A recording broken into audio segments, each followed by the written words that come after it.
Bonjour à tous et à toutes. Mon nom est Danica Poirier, je suis la conseillère en entrepreneuriat chez le Centre Inspiration. Avec cette charmante pandémie qui nous a pris de court, le Centre Inspiration a choisi de mettre en lumière certains entrepreneurs du Restigouche qui, malgré toutes les restrictions en place, ont fait preuve de résilience et ont choisi de se réinventer et d'innover dans cette expérience. Nous espérons que ces vidéos sauront redonner l'espoir aux entrepreneurs qui vivent encore avec l'impact de la pandémie et également être une source d'inspiration pour tous nos autres entrepreneurs existants et aspirants. Aujourd'hui, vous découvrirez ce petit trésor caché dans le coin de Charlot, au nord du Nouveau-Brunswick. Cette micro-entreprise offrant des produits uniques partage ses créations depuis 2006 au niveau mondial. Madame Véronique Thibault, enseignante, joaillière et propriétaire de bijoux Sail Away Jewelry, vous partagera ses épreuves, mais surtout comment elle a navigué la pandémie grâce à sa passion. Bon visionnement!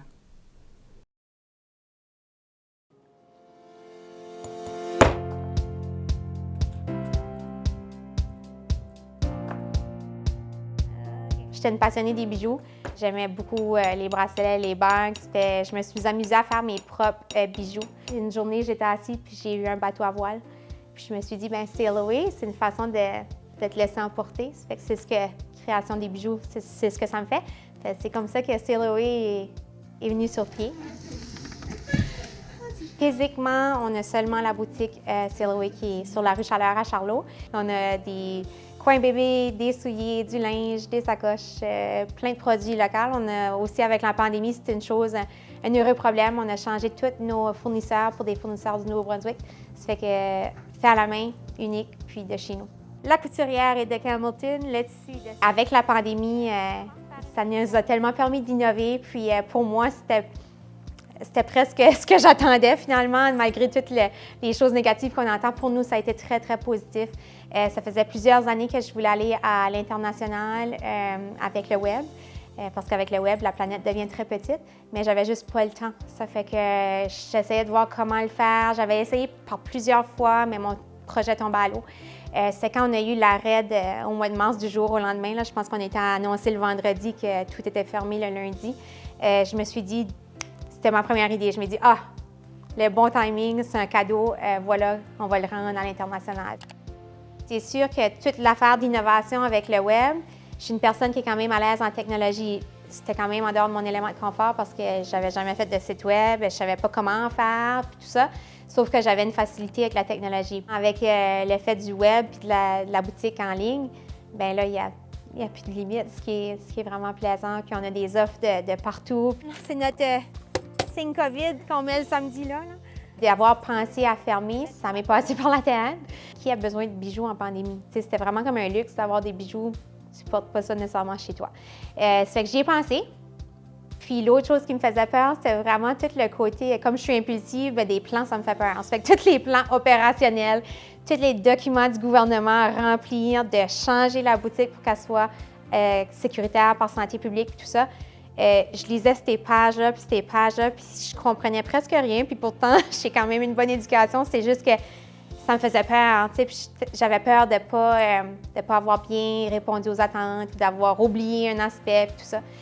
Ça fait que oui, j'ai pensé, mais c'est ça. J'ai décortiqué ma peur, j'ai décortiqué de qu'est-ce qu'étaient mes actions à entreprendre à petite bouchée pour surmonter cette peur-là. Puis j'étais plutôt dans un mode action. Ça fait que j'y ai pensé, mais ça n'a pas duré longtemps dans ma tête.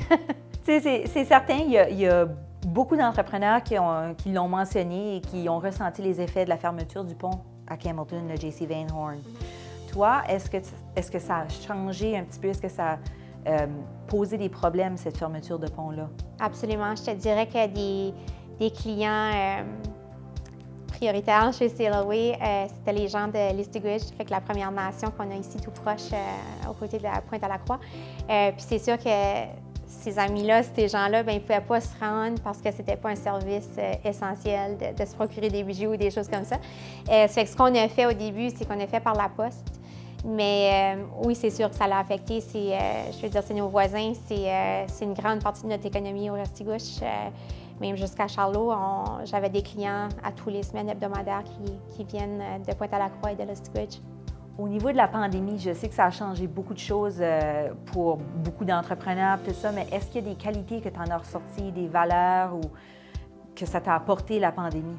définitivement, je te dirais qu'un des qualités que la pandémie m'a donné, justement, c'est la résilience, la créativité, puis d'être innovatrice. Fait que de ne pas attendre, puis des fois, c'est d'analyser les risques, mais les laisser un petit peu de côté, puis de prendre des chances. Fait que oui, c'est définitivement. Puis l'autre chose que ça m'a permis de faire, c'est vraiment... j'étais une personne qui achetait local, mais qui n'était pas vraiment nécessairement... C'était pas un de mes critères d'achat avant la pandémie. Puis maintenant, c'est vraiment mon critère numéro 1. Même ici, comme je l'ai dit, je l'ai mentionné, nos fournisseurs, tout changer les fournisseurs, mais c'était suite à la pandémie parce que je me dis, si moi je fais ce petit changement-là, bien, il y a 12 autres commerces, 12 autres micro-entreprises qui en bénéficient au Nouveau-Brunswick.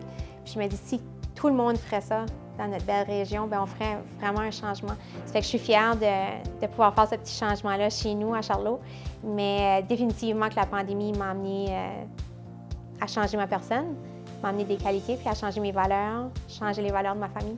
Pour moi, ça a été une source de, peut-être, d'augmentation de l'estime de soi, dans le sens que tu te sens apprécié et aussi on peut faire une différence dans notre communauté. Ça fait qu'avec CLOA, c'est sûr que oui, c'est une passion, mais c'est beaucoup plus que ça. Tu sais, je peux financer les jeunes au hockey, le Raw Darkle Tournament pour les enfants qui ont soit des maladies ou qui ont besoin de sous, les soupers Diamond Supper pour les petits déjeuners dans les écoles, les pageants à Balmoral. Ça fait qu'on les soirées de pompiers, on en finance beaucoup, beaucoup, beaucoup. Ça fait que c'est aussi ça, c'est cette fierté-là de pouvoir être un membre actif de ma communauté à travers une passion. Au niveau du message derrière la pandémie, tout ça, le message de résilience et ainsi de suite, s'il y avait quelque chose que tu pouvais laisser les entrepreneurs avec comme message, les gens qui considèrent l'entrepreneuriat ou qui sont des entrepreneurs qui vivent peut-être des difficultés à ce moment ici, qu'est-ce que les choses que les gens devraient ressortir de ce côté-là? De trouver qu'est-ce qui est la façon pour que ça réponde à moi j'appelle souvent ça un verbe de la vie, qu'est-ce qui me fait résonner en dedans, pourquoi je suis ici finalement. Moi, mon premier verbe, c'est créer. C'est comment je fais pour créer, pour oui, pouvoir gagner ma vie, mais pouvoir aussi aider les gens parce que c'est créer et aider. Donc, je pense qu'avec mon emploi, qui est le district scolaire francophone Nord-Est et CLOA, qui fait mon 8 à 4, je pense que je réalise à toucher ces deux verbes-là qui est créer et aider. Le travail, quand on le fait avec plaisir, bien, c'est pas une source nécessairement de stress. Puis je te dirais aujourd'hui, bien, ça a été l'année la plus bonne à date pour CLOA. Ça fait que c'était vraiment d'innover, de penser à l'impossible. Puis ça faisait peur. C'était une grosse montagne, mais j'ai décortiqué la montagne. Ça fait que pour me rendre là, je me suis dit, OK, qu'est-ce que j'ai besoin de faire pour la semaine prochaine, pour le mois prochain, puis ma date visée. Puis c'est comme ça qu'on est arrivé.